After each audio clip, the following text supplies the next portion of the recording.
अस्सलाम वालेकुम नाज़रीन, इसरार किसाना है।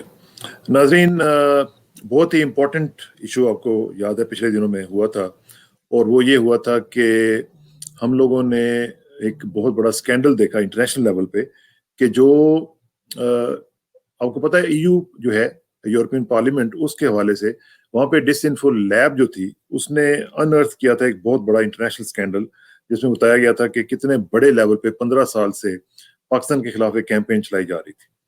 अब ये एक बहुत बड़ा स्कैंडल है। ये मेरा ख्याल है कि टन्स ऑफ इंफॉर्मेशन, जिसको आप कह सकते हैं ना कि ये, बल्कि इन्फोडेमिक जिसको मैं कहता हूँ, वो है। और खास तौर पे इस हवाले से कि पाकिस्तान के ऊपर किस तरीके से अटैक किया जा रहा था, और वो सिर्फ ऐसे नहीं हो रहा था, वो पूरा एक नेटवर्क था। उस नेटवर्क का जरा थोड़ा सा तजिया करने की कोशिश करते हैं। चलते हैं इंग्लैंड और बात करते हैं अपने दोस्त डॉक्टर शाहिद कुरैशी साहब से। डॉक्टर साहब, अस्सलाम वालेकुम जी। जी वालेकुम अस्सलाम, और आपके देखने वालों को भी अस्सलाम वालेकुम, बहुत शुक्रिया। थैंक यू डॉक्टर शाहिद, बहुत बहुत शुक्रिया। ये क्या हुआ क्या था डॉक्टर शाहिद, ये जो डिसइंफो लैब, ये नेटवर्क पाकिस्तान के खिलाफ पूरी की पूरी जनाब एक कैंपेन पिछले 15 साल से, उसमें इंडिया के एएनआई और उसके वाबस्ता जो ग्रुप है वो पता नहीं क्या क्या चल रहा था। आपको क्या रिपोर्ट्स मिली हैं वहां से? आपके तो ताल्लुकात वहां पे मौजूद है ना? देखिए, उसमें हुआ ये है कि जो पाकिस्तान के जो इदारे हैं, वो तो अपना काम कर रहे थे। वो तो करते रहते हैं काम। उसमें जो जो आपके सिक्योरिटी एजेंसीज हैं या जो भी लोग इन्वॉल्व हैं इस काम के अंदर, वो तो अपना काम करते रहते हैं। उनके काम में तो तब्दीली नहीं आती अगर कोई हुकूमत भी तब्दील हो जाए। तो ये जैसे आपने नोट किया होगा कि जब पनामा लीक्स हुई, तो पनामा लीक्स के बाद जो इंफॉर्मेशन सुप्रीम कोर्ट में केस के सिलसिले में जेआईटी ने जो जमा करवाई, वो इतनी ज्यादा इंफॉर्मेशन थी कि उसको ह्यूमनली पॉसिबल नहीं था इतनी शॉर्ट टाइम के अंदर सुप्रीम कोर्ट के अंदर जो है वो प्रेजेंट करना, जमा कराना। इसका मतलब ये था, और ये नून लीग वालों ने इस पे तो इतराज भी किया था कि ये इतनी सारी इंफॉर्मेशन जो है वो जेआईटी कैसे इकट्ठी करके ले आई। और इस वजह से नवाज शरीफ जो था वो ऑब्जेक्ट कर रहा था कि जो जेआईटी में मिलिट्री इंटेलिजेंस का जो आईएसआई के जो अफसर हैं उनको नहीं शामिल होना चाहिए। तो जो इंस्टीट्यूशनल नॉलेज होता है वो चलता रहता है, उसके अंदर तब्दीली नहीं थी। उसको वो इंस्टीट्यूट वो अपनी इंफॉर्मेशन इकट्ठे करते रहते हैं। और समटाइम मुझे भी डॉक्टर शाहिद, आपकी मतलब आवाज मैं कट इस रही है। एरिया में आता, मैं इनको कहता हूँ, मैंने कहा तुम, मैंने कहा आप, मैं ही कहता हूँ इनको कि भाई आप कोई इंटरनेशनल कोई हिस्टोरियंस तो नहीं हो ना। आपका काम, आपके पास अगर कोई ऐसी इत्तला आई है जो डैमेजिंग है मुल्क के लिए, तो आपका काम है कि आप उसके ऊपर जो है वो एक एक्शन भी लें और अपने जो है वो कंस्ट्रेंट शो करें। लेकिन आपको जैसे इल्म है कि ये जब इंफॉर्मेशन आई, ईयू डिसइंफॉर्मेशन लैब ने जो इंडियन नेटवर्क को जो है वो बताया, और उसके बाद वो सारे का सारा नेटवर्क जो है वो सामने आ गया, तो किसी ना किसी को हमारे इदारों में से इस चीज के बारे में, इस सारे मामले के बारे में इल्म था। अब मैं इसको थोड़ा सा पीछे लेके जाता हूँ कि पाकिस्तान के अंदर पिछले, यानी ये जो लास्ट 10 साल 12 साल गुजरे हैं इमरान खान से पहले, जरदारी और नवाज शरीफ की जो गवर्नमेंट के, इसके अंदर तो उन्होंने जो एंटी पाकिस्तान अलायंस था एजेंसीज का, उन्होंने तो तबाही एक तरह से मचा दी। और इन दोनों ने, जरदारी गवर्नमेंट ने और नवाज शरीफ ने, पूरा इन्होंने जो है वो खुली छुट्टी दे दी उनको। इसमें आपने देखा होगा कि मतलब जनरल मुशर्रफ का आखिरी दौर भी उसमें शामिल था, कि जब इन्होंने अमेरिकन ने कहा कि जी कैरी लूगर बिल के तहत हम पाकिस्तान में जो प्रोजेक्ट्स होंगे वो हम थ्रू एम्बेसी जो है ना हमारी इस्लामाबाद में हाँ, यानी आप उनको थ्रू दिया डायरेक्टली पैसा, आप उनको यूज तो नहीं कर वो पैसा सकेंगे, वो यूएस, हमारी ऑर्गेनाइजेशंस के थ्रू कर सकेंगे। जी उन्होंने एम्बेसी के थ्रू आपको दिया वो पैसा, हाँ, जो कि एक लोन है। एड जो होती है वो कोई मुफ्त में नहीं होता, वो एक लोन था। और उस वक्त उनको पूरा जो है वो मौका मिला। मतलब I have no hesitation to say कि जियो ने जो 2008 के और के इलेक्शंस के लिए जो एनालिसिस इंफॉर्मेशन इकट्ठी की थी, वो इंफॉर्मेशन आप देखें अगर एक एक हल्के के वोटर्स उसकी यानी उसका जो ब्रेक डाउन था, Excel sheet was so brilliant in sense कि आपको लगता था जैसे ये किसी एजेंसी ने तैयार किया, किसी जंग ग्रुप ने या जियो ग्रुप ने नहीं इसको बनाया। मतलब इसमें बड़ी कॉम्प्रिहेंसिव इंफॉर्मेशन जिससे आप उसको, वो जो कैम्ब्रिज एनालिटिका जो नवाज शरीफ ने जो भी हाँ, हायर की थी, वो सिमिलर मॉडल था उनके अंदर जो है ना, वो समझ आया। अच्छा, एक बड़ी इंटरेस्टिंग चीज हुई सर, मैं आपके साथ शेयर करना चाहता हूँ कि जिस जमाने में ये नवाज जरदारी के गवर्नमेंट का आखिरी साल चल रहे थे, तो उस जमाने के अंदर हमारे यहाँ पे आपको याद होगा कि ये जो जरदारी के जो डॉक्यूमेंट्स थे स्विस केस से रिलेटेड, हम्म, उसको लेने के लिए हमारा जो लंदन में हाई कमिश्नर था वाजिद शमसुल हसन, जो हाँ, वो खुद जिसको गए थे। बहुत सारे लोग, वो वहां स्विट्जरलैंड पहुंच गए और वो जाके वहां से सारे डॉक्यूमेंट्स उठा के ले आए। फिर वो फाइनेंशियल टाइम्स ने भी जरदारी की मेंटल हेल्थ के बारे में स्टोरी भी शाया की एक्सेट्रा। हाँ हाँ हाँ। उसका रिप्रकशन क्या हुआ कि इन्होंने जो वाजिद शमसुल हसन का जो पूरा दौर था, उन्होंने पूरे 5 साल मुझे बैन कर दिया। उन्होंने उन्होंने उन्होंने कहा कि ये नहीं आ सकता, मतलब हमारी जो एम्बेसी के या पाकिस्तान के ऑफिशियल एम्बेसी के अंदर नहीं फंक्शन, जा सकते, आई वाज नॉट अलाउड। तो आपका तो हुक्का वो पानी बंद हो गया फिर। मेरा उन्होंने बिल्कुल जनाब भुक्का पानी बंद कर दिया, मुझे मतलब छूत डिक्लेयर कर दिया। तो पर्सोना नॉन लेकिन ग्राटा। वाजिद शमसुल हसन जो था वो मेरे साथ प्रोग्राम करता रहा बीबीसी पे, अल जजीरा पे, मतलब मेरा उसके साथ इंट्रोडक्शन बेनजीर भुट्टो ने करवाया था कि उसको बुला के बताया कि ये मैं फ्रंटियर पोस्ट का अभी भी ब्यूरो चीफ हूँ और फ्रंटियर पोस्ट से हमारे बड़े पुराने ताल्लुकात थे बेनजीर साहब के। अच्छा, हाँ, उस रहमत उस चौधरी जी दौरान वगैरह। में क्या हुआ कि ये जितने प्रेस ऑफिसर्स आते हैं एम्बेसीज के अंदर और ये जो लोग काम करते हैं, ये इनकी जॉब होती है इस चीज को मॉनिटर करना कि क्या हो रहा है उसमें। ये ये यहाँ पे बैठ के ब्रसल्स में, यूरोपियन यूनियन में, ये जितने प्रेस ऑफिसर्स आते थे, ये इनका काम प्रेस रिलीज इशू करना नहीं है। इनका काम ये भी मॉनिटर करना है कि यहाँ पे हो क्या रहा है और कौन कौन सी एक्टिविटीज हो रही है एक्सेट्रा। अब इतना बड़ा नेटवर्क जब डेवलप हो गया, तो जब उस दौरान में जो जरदारी रजीम थी और ये नवाज शरीफ रजीम थी, वो ये एक और काम कर रही थी कि जो पेट्रियोटिक जर्नलिस्ट थे या जिनकी लाइन और लेंथ ठीक थी या जो फौज के खिलाफ नहीं बोलते थे, उनको इन्होंने डिमोनाइज करना शुरू कर दिया, अंडरमाइन करना शुरू कर दिया बाय वेरियस वाइज। तो उससे क्या हो गया कि आपका जो डिफेंस मैकेनिज्म है वो भी कमजोर हो गया। अब मैं आपके साथ एक वाक्य शेयर करता हूँ कि जब जनरल मुशर्रफ आगरा में थे और उनकी वाजपेयी के साथ नेगोशिएशन चल रही थी, उस दौरान में हमारे जो फ्रंटियर पोस्ट के ब्यूरो चीफ थे, उनको फ्रंटियर पोस्ट के जो एडिटर, चीफ एडिटर थे, उनको सजाए मौत हो गई, ड्रग का एक जैली सा केस बनाया हुआ था। तो मुझे एक वाशिंगटन से एक कॉल आया कि हम आपका इंटरव्यू करना चाहते हैं और about the sentencing of your chief editor.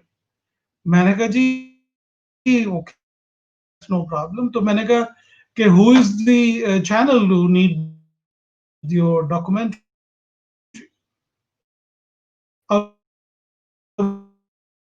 मुझे नाम नहीं लूंगा डायरेक्ट क्योंकि मेरे पास इस वक्त उसका बहुत बड़ा सरकारी इदारा है और उसमें वो ये चाहते थे कि मैं ये कहूं कि जो पाकिस्तान की फौज है वो ड्रग ट्रैफिकिंग के अंदर इन्वॉल्व है और ये सारे 2 नंबर काम कर रही है सारा ये। लेकिन एज ए रिस्पॉन्सिबल जर्नलिस्ट मैंने उनको कहा, मैंने कहा भी ये हमारे लिए मुमकिन नहीं है because our case is in the court and we are हाँ, going to appeal against this judgement, so we are not able to give you any statement. अब हम ठीक। उस ये हम लोग, आप और मैं, जब हम यूरोप में बैठे हैं या वेस्टर्न कंट्रीज में बैठे हुए, हमें पूरा वो फॉलो करना पड़ता है सिस्टम जो है उसके। ऑब्वियसली लेकिन ऑब्वियसली। जो फंडामेंटल क्वेश्चन ये आता है कि चलो एक इदारा तो काम कर रहा था, उसने अपने ढंके भी बजा दिए कि जी हमने अब ये जैसे डोसिए निकाल के लाए हैं, तो ये एकदम थोड़ी निकाल के लाए हैं, इन्होंने सारा किसको इकट्ठा किया होगा, इसको एनालाइज किया होगा। लेकिन जो जरदारी रजीम और नवाज शरीफ रजीम जो थी, इन्होंने जो, एक तो ये खुद काम नहीं करने दे रहे थे किसी को, और अगर कोई कर रहा था तो ये उसको भी टारगेट करते थे, उसको भी अंडरमाइन करते थे वेरियस वाइज। और उसमें इनका ये जो मैं आपको एक बड़ी शेयर करता हूँ, मेरी ये was in Lahore by some terrorist group. तो मुझे परवेज रशीद ने मेरे से बात की और मुझे कहने लगा कि डॉक्टर साहब, ये जितने लोगों, जिस तरह मीडिया सलीम शहजाद के मर्डर को उठा रहा था, मीडिया अब इस तरह नहीं कर रहा। तो मैंने परवेज रशीद को ये कहा, मैंने कहा परवेज साहब मैं अगर अभी बयान दे दूं ना कि मेरे भाई के पीछे आईएसआई ने इसको करवाया है, तो मैंने कहा दुनिया के सारे मीडिया मेरे घर के दरवाजे पे जाएंगे। ठीक ठीक। ठीक है जी। अब यू आर ब्रेकिंग अप लेकिन डॉक्टर हमारा शाहिद, काम आपका आपका सपोज सिग्नल जो है, आपका सिग्नल जरा कम हो रहा है। अगर आप काइंडली उसको थोड़ा सा ठीक कर सकें तो मैं देखता हूँ, आपको वापस लेके आता हूँ। लेकिन ये जरूरी बात है खातिन हजरात के जो भी कोलैबोरेटर्स हैं इनका भी जिक्र जरूर होना चाहिए, क्योंकि जो नवाज शरीफ और जरदारी की बात डॉक्टर शाहिद कर रहे हैं, अगर इन्होंने इस तरह किया है या उन्होंने किसी के जरिए करवाया है तो ये कोई छोटी बात नहीं है। ये पाकिस्तान के खिलाफ जंग हुई थी और हो रही है, उसमें अगर कोलैबोरेट किसी ने किया है तो उनका भी जिक्र आना चाहिए। ये doctor Shahid, can you hear me? Yes I can hear you. अच्छा, अच्छा। तो मैं ये बता रहा था कि जो साइकोलॉजिकल वॉर शुरू हुई, उसका जो हमने एक खेप तैयार की जर्नलिस्टों की, या सो आप उनको जो मर्जी कहें, मतलब मेरा एक डिफरेंट व्यू है। मैं ये समझता हूँ कि जैसे हम किसी जाली डॉक्टर से ऑपरेशन भी नहीं करवा सकते अपना, या किसी जाली हकीम से, तो या किसी जाली इंजीनियर से हम अपना घर बनवा सकते हैं, तो हम एक जाली लोगों को हम जर्नलिस्ट करनी है। हमें तमाम प्रोफेशनल बॉडीज मौजूद है जो लोगों को असेस करती हैं सकता। तो इसी तरह इस प्रोफेशन में भी कुछ ऐसे लोग आ गए कि जिन्होंने अपने मफादात के लिए, मुल्क की मिसाल ये थी कि जब एक जर्नलिस्ट बोल रहा होता है, हम यहाँ रहते हैं, आप न्यूयॉर्क वाशिंगटन में काम करते रहे, हमें पता है कि एक स्टेट इंटरेस्ट और गवर्नमेंट इंटरेस्ट को देखना पड़ता है, खुद उसका असेस करना पड़ता है, उस पे हमने ये देखा कि जो डॉक्टर एक शाहिद, इररिस्पॉन्सिबल, जैसे मैंने आपका लास्ट सिग्नल टाइम इसमें सिग्नल आर्टिकल में भी बहुत लिखा है कि सिग्नल बहुत ब्रेक ब्रेक कर रहा है, बहुत ज्यादा ब्रेक कर रहा है। और आपका जो जिस्ट है वो तो हमें समझ आ रही है, लेकिन जो आपकी गुफ्तगू है ना वो कट रही है बार बार। मैं आपसे रिक्वेस्ट करूंगा कि आप थोड़ा सा इसको, मैं आपको रिमूव करता हूँ, आप थोड़ा सा इसको रीस्टार्ट करके दोबारा कोशिश करें। ओके। खातिन हज़रात, आई एम सॉरी, ये चूंकि टेक्नोलॉजी के मसाइल हैं, ये आपको पता है, ये होता रहता है। चूंकि आजकल पूरी दुनिया में हर बंदा जो है वो इंटरनेट यूज़ कर रहा है, तो ये मेरा ख्याल है कि कंपनीज के जो सिस्टम्स हैं उनके ऊपर भी इसका एक जो बोझ है वो नज़र आ रहा है। लेकिन हम कोशिश करेंगे कि दोबारा रब्ता हो और इसके ऊपर गुफ्तगू करें। ये बहुत इंपॉर्टेंट इश्यूज हैं और हमें ये देखना पड़ेगा कि 15 साल से देखिए एक नेटवर्क चल रहा है, और वो नेटवर्क जो है वो किस तरीके से पाकिस्तान को बदनाम कर रहा है। जाली खाते, जाली चैनल्स, जाली ऑर्गेनाइजेशंस, जाली एनजीओज, पता नहीं क्या क्या बनाया हुआ था उन्होंने, और उसके जरिए पाकिस्तान के ऊपर अटैक किया जा रहा था। और देखिए कि पाकिस्तान की खुशकिस्मती के दूसरों ने इसको अनअर्थ कर दिया, पाकिस्तान ने नहीं किया, ये दूसरे लोगों ने, जो यूरोपियन यूनियन के खुद अपने लोग हैं, उन्होंने इसको अनअर्थ किया है। और ये बहुत ही टाइमली मैं समझता हूँ कि पाकिस्तान की एक ब्लेसिंग इन डिस्गाइज के तौर पर सामने आया है। हियर कम्स डॉक्टर शाहिद, उनसे दोबारा बात करने की कोशिश करते हैं। Doctor Shahid, I am sorry, आज थोड़े से सिग्नल में कुछ प्रॉब्लम आ रही है आपकी तरफ से, वो जी जी। जी प्लीज गो अहेड। ये तो मतलब टेक्निकलिटीज तो चलती रहती है। मतलब हाँ कहने का मकसद ये था कि हमारी जो प्रेपरेशन है इस हवाले से वो इतनी ज्यादा अथेंटिक नहीं थी। हमारे पास अभी तक जो मेरा इल्म है कि कोई टीआरटी लेवल का, कोई अल जजीरा लेवल का, कोई सीएनएन बीबीसी लेवल का इंग्लिश चैनल नहीं है अभी तक, या जो अखबारात मौजूद हैं वहां पे, वो anti Pakistan, anti army, anti establishment, वो उन तरह की खबरों को वो, मतलब मैंने एक दफा एक अमेरिकन डिप्लोमेट को कहा था, निकोलस बर्न्स, आप जानते होंगे उनको, तो मैंने उनको कहा, मैं क्या ambassador, do you want me to tell you something you want to know, और do you want me to tell you want to hear. तो ये उनको वो चीजें बताते हैं जो वो सुनना चाहते हैं। हाँ, जो सुनना तो चाहते उसने मुझे कहा कि, उसने कहा, mister Qureshi, what you want me to tell? मैं कहा, I want to tell you that you are losing war in Afghanistan and you should leave as soon as possible. This is what I want to tell you, but you want to hear that I should tell you that you're winning the war and you will win. You will never win the war. अब इसी चीज को जब हम पाकिस्तान में apply करते हैं तो हम देखते हैं कि जो जर्नलिस्ट प्रो पाकिस्तान होता है, इसका इजहार एक हमारे एक बड़े अच्छे जर्नलिस्ट हैं पाकिस्तान में, इमरान खान, वो जीएनएन में भी प्रोग्राम करते हैं। तो उन्होंने अपने प्रोग्राम में कहा कि मैं बहुत सारे स्कॉलरशिप्स के लिए अप्लाई करता था, अमेरिकन या वेरियस यूरोपियन स्कॉलरशिप्स जब आती थी, तो मैं इंटरव्यू में फेल हो जाता, वो मुझे बुलाते ही नहीं थे। तो कहता मैंने सोचा, कहता मैंने किसी ने बताया, तो उसने कहा कि यार तेरी जो लाइन एंड लेंथ है वो उनको सूट नहीं करती, तेरे अंदर ठीक है। पाकिस्तान जो है ना वो ज्यादा भरा हुआ है, हाँ, तो इस वजह से वो वो इसलिए उनके सूट लिए नहीं करता। सूटेबल नहीं है। अच्छा अच्छा, आप जरा मुझे बताएं कि ये जो हमने इनसाइड कोलैबोरेटर्स की बात की है, इनमें कौन कौन से हैं और ये किस तरह फंक्शन कैसे करते हैं? देखिए, मैं आपको मैं I am very happy to say and defend it. अभी तक पाकिस्तान के अंदर जो टीवी ड्रामास चल रहे हैं, मैं अब एयरवाई पे देख रहा था उनके ड्रामा का जो प्रोमो चलते हैं उसमें, उन सारे ड्रामास में या जो हमारे वो एक बड़े अच्छे खलीलुर रहमान कमर साहब है, उन्होंने बड़ा जबरदस्त एनालिसिस किया कि उन्होंने जियो वालों ने उनको बुलाया और उन्होंने कहा कि जी आपने इस थीम पे लिखना है कि सोशल इश्यूज पे लिखना है। उसने कहा कि अगर मैं सोशल इश्यूज पे लिखूंगा तो मैं उसके हल भी बताऊंगा। उसने कहा तुमने हल नहीं बताना, तुमने सिर्फ सोशल इश्यूज को मतलब उसको ग्लोरीफाई करना है या उसको बस प्रोजेक्ट करना है। उस बारे। तो इसी तरह ये जो एयर वाई चैनल है या और हम न्यूज है या इस तरह के और बहुत सारे जो चैनल्स हैं, ये जो कंटेंट दिखा रहे हैं उसमें family breakup, divorce, cheating, illicit affairs, is a kind of pornography, I would say that. वो मटेरियल जब आप दिखाते हैं टीवी के ऊपर, तो वो जो एक आदमी है किसी गांव में बैठ के वो देख रहा है टीवी, और वो डे टाइम टेलीविजन होता है जिसमें औरतें सिर्फ देख रही होती हैं, बंदे बाहर के होते हैं दफ्तरों में, आपको पता ही है। तो वो उस उनकी जो जहन है उस पर ये असर करता है कि भाई ये जो टीवी में दिखाया जा रहा है ये ठीक है, it's a seal of approval.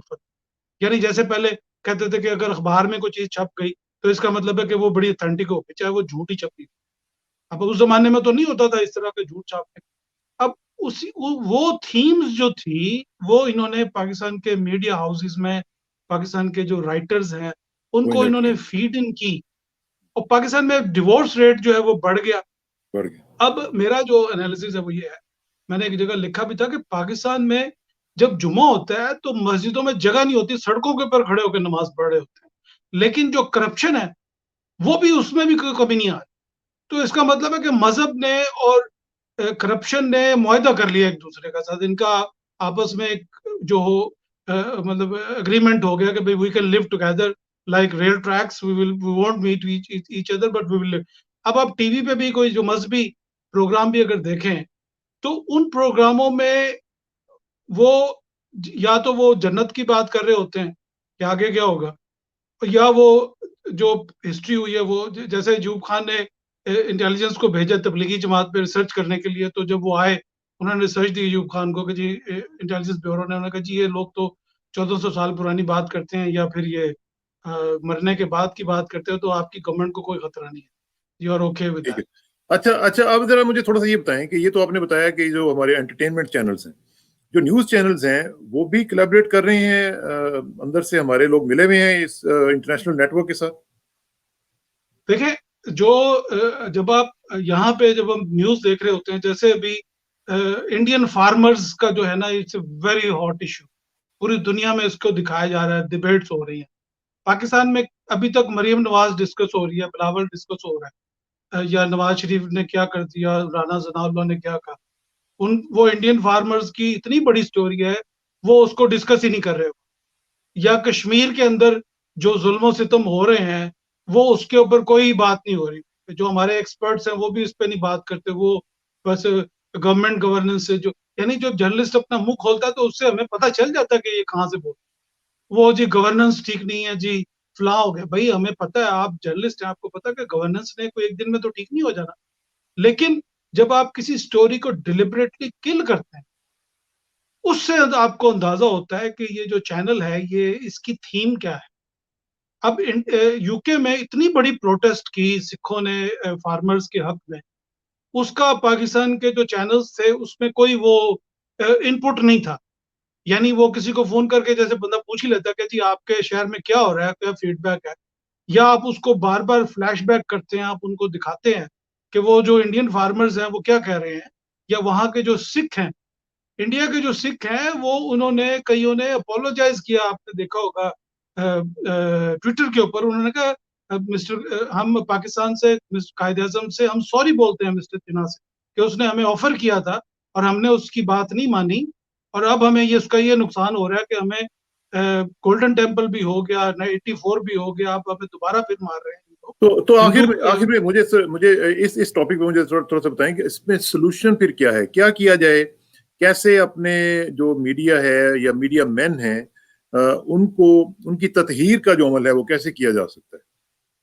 देखिए, बात यह है कि बहुत सारे जो हमारे जो हमें यहाँ पे इतला मिलती है उनमें से कई प्रॉपर्टी डीलिंग का भी काम करते हैं, कोई दुकान शुकान किसी ने खोली हुई है, तो वो मतलब this is very damaging to to hear के ये एक जर्नलिस्ट जो है, अगर वो आपको पता है कि यूके के अंदर अगर आप जर्नलिस्ट हैं तो आपको अगर क्रेडिटेशन चाहिए हो जैसे नेशनल यूनियन ऑफ जर्नलिस्ट की, वो आपको पूरी तरह थॉरोली वो करते हैं। हमारे पास जो कार्ड है उसके पीछे लिखा हुआ है पुलिस का नंबर लिखा हुआ है उस पर, कि अगर कोई पूछता है तो आप उसको पुलिस को फोन करें, वो पासवर्ड मेरे पास है, पुलिस वाला मेरे से पासवर्ड पूछेगा, वो कंफर्म करेगा कि हाँ जी ये बंदा जो है प्रोफेशनल जर्नलिस्ट है।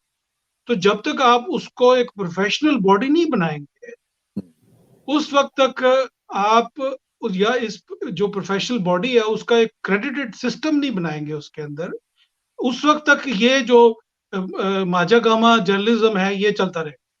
क्योंकि आपको सोचने की जरूरत है कि जर्नलिज्म आप अपनी गाड़ी पे प्रेस क्यों लिखवाते हैं, या आप अपना कार्ड हर वक्त लोगों की क्यों फ्लैश करते हैं, आपको क्यों और उसकी जरूरत है न्यूसेंस फ्लैश वैल्यू करने के की। लिए, हाँ। तो ठीक। उसकी वजह ये है जब तक ये जो सहाफियों की तंजीमें बनी है ये एक इनको एक बड़ा शौक है। मैंने भी देखा, हम हम बड़े जमहूरी गैर जमहूरी लोग हैं, हमें हर चीज पे इलेक्शन करवाना। जब हम एक इलेक्शन करवाते हैं फिर हमारे 2 ग्रुप बन जाते हैं, फिर 3, वो फिर 5-6 ग्रुप जो है ना वो अपने अपने इलेक्शन करा।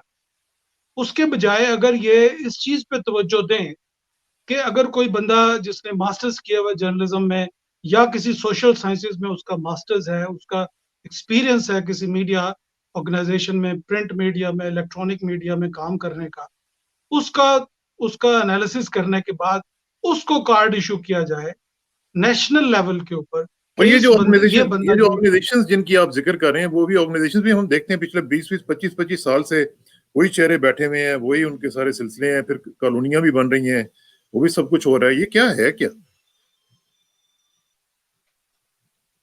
आवाज आ रही है आपको? प्लीज रिपीट कीजिएगा। मैं कह रहा हूँ कि ये जो आप बता रहे हैं मुख्तलिफ ऑर्गेनाइजेशन जो मीडिया ऑर्गेनाइजेशंस हैं, ये जो इलेक्शन करवाती हैं, उनके जरिए भी जो ये प्रेस क्लब्स के जो लीडरशिप्स हैं, ये भी मुख्तलिफ हम 20-20 साल से वही लोग देख रहे हैं जो बैठे हुए हैं, और फिर कॉलोनियां भी बन रही हैं, प्लॉट भी बिक रहे हैं, वो भी सब कुछ साथ साथ चल रहा है। तो ये किस किस्म का जर्नलिज्म है? देखिए, ये इसमें हो ये रहा है कि आपने एक ऐसे आदमी को इतनी ज्यादा ताकत दे दी जिसको वो जिसकी उसके अंदर कैपेसिटी नहीं थी। यानी एक वर्किंग क्लास का बंदा या जो है वो बेचारा पहले आया, मोटरसाइकिल पे आया। हमारे गवर्नमेंट कॉलेज में जब हम लोग होते थे तो हम देखते थे कि बहुत सारे लोग आते थे मुख्तलिफ शहरों से, और वो फिर आके मुख्तलिफ अखबारों में, मुख्तलिफ मैगजीन्स में फ्री काम करते थे।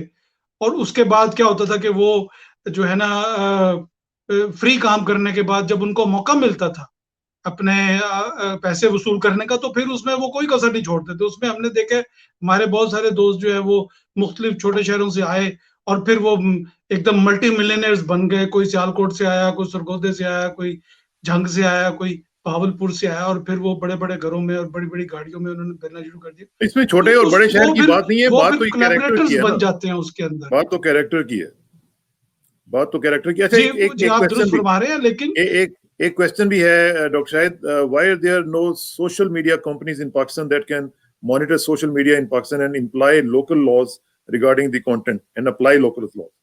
ये क्यों नहीं हम लोग कर सकते? उनके क्यों नहीं हो सकता कि हम उनको मॉनिटर कर सकें? नहीं, अभी अभी हमने सुना है कि वो साइबर क्राइम विंग वगैरह बना रहे हैं आईटी से रिलेटेड लोगों का, और वो उसमें जो है ना वो उसको लेकिन उसमें फिर वो मॉनिटर फ्रीडम ऑफ करने की। एक्सप्रेशन आ जाएगी ना, फ्रीडम ऑफ एक्सप्रेशन भी तो खतरे में पड़ जाती है ना हमारी। नहीं, पाकिस्तान में फ्रीडम ऑफ एक्सप्रेशन बहुत ज्यादा है। पाकिस्तान में फ्रीडम ऑफ एक्सप्रेशन को डिफाइन करने की जरूरत है, क्योंकि ये फ्रीडम ऑफ एक्सप्रेशन वाले लोग, कभी इन्होंने मरियम नवाज से ये नहीं पूछा कि तुम पाकिस्तान की फौज को गालियां निकालती हो, जजों को धमकियां देती हो, तो तुम्हारी अपनी क्या क्रेडिबिलिटी है? तुम एक झूठी औरत हो, तुमने तुम्हें अदालत ने सजा दी है झूठ बोलने में, तुमने झूठे डॉक्यूमेंट साइन सुप्रीम कोर्ट में जमा कराया, तुम फ्रॉडी हो। ये तो आज तक किसी मीडिया ने, किसी जर्नलिस्ट को मैंने नहीं देखा कि उसने सवाल किया हो। अब एक वैसा बंदा जिसकी अपनी क्रेडिबिलिटी कोई नहीं है और पाकिस्तानी मीडिया का कोई बंदा उससे सवाल ही नहीं कर रहा है ये बात कि भाई तेरी अपनी क्या क्रेडिबिलिटी है। लेकिन अगर यही कोई बात कोई दीन मोहम्मद किसी गांव में खड़ा होकर करेगा या कोई और पे करेगा तो वो तो हमारे जो जर्नलिस्ट हैं वो तो उसकी बिल्कुल ऑपरेशन करके उसके चिथड़े उड़ा देंगे। लेकिन मरीम नवाज जो है ना वो बिल्कुल स्क्रिप्टेड सा, जैसे उससे डरे डरे, और वो सरेआम इनको धमकी दे रही है कि हम मेरे पास वीडियोस है, मैं वीडियोस रिलीज कर दूंगी। ये गवर्नमेंट को आप थ्रेट करते हैं, इस तरह की चीजें करें, ये सारा उसी चीज का हिस्सा है कि आपने जिन लोगों से आपने वीडियोस बनवाई इस मकासद के लिए, लोगों को ब्लैकमेल करने के लिए, तो जिन लोग मीडिया में भी जिन लोगों ने इनसे पैसे लिए होंगे, जो इनके पेरोल पे होंगे, जिन लोगों ने 16 लोगों ने जाके हाईकोर्ट के अंदर पिटीशन दायर कर दी, मतलब ये तो एक्सट्रीम है ना। ये तो मीडिया फ्रीडम ऑफ एक्सप्रेशन भी वो बड़ा सिलेक्टिवली इस्तेमाल कर रहे हैं ना। उनको ये नजर नहीं आ रहा कि ये हमारा फ्रीडम ऑफ एक्सप्रेशन भी जो है ना वो हो रहा है, कॉम्प्रोमाइज हो रहा है, और वो उसको। Doctor Shahid, thank you very much for your time. अल्लाह करे कि ये मामला ठीक हो सके। मैं समझता हूँ कि ये जो डिसइंफो लैब ने जो काम किया है ये पाकिस्तान को बड़ी फेवर दी है उन्होंने।